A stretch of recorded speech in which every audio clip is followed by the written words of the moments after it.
Hello বন্ধুরা, কেমন আছো? তো দেখতে দেখতে নবমী হয়ে গেল। সকলকে জানাই শুভ নবমী।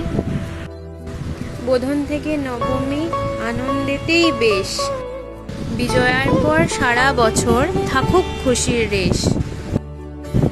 তো এই দেখো, ঠাকুর দেখতে বেরিয়ে পড়েছিলাম, ভোগ খেয়েছিলাম, ভোগ এসেছিল, আর অনেক ঠাকুর দেখেছি, তাই ফটোগুলো এরমভাবে দিলাম। আর ফুল ব্লগ আমার ইউটিউবে যারা যারা আছো দেখতে পেয়েই যাবে, আর যারা নেই তারা অতি অবশ্যই সাবস্ক্রাইব করে নিও।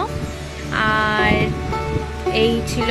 তারপরে নবমীতে ধুনুচি নাচ হয়েছে, ধুনুচি নাচে মা আর আমি নেচেছিলাম, প্লাস আমাদের পাড়ার এক জেঠু খুব ভালো নাচে, তো দেখতেই পাচ্ছ ধুনুচি নাচ নাচছিলাম। তো তোমাদের সাথে নবমীর দিনটা শেয়ার করলাম আমার কেমন কাটলো। তো তোমরাই বলো কেমন তোমাদের লাগলো, আর তোমাদের নবমী কেমন কাটলো শেয়ার করো। Thank you.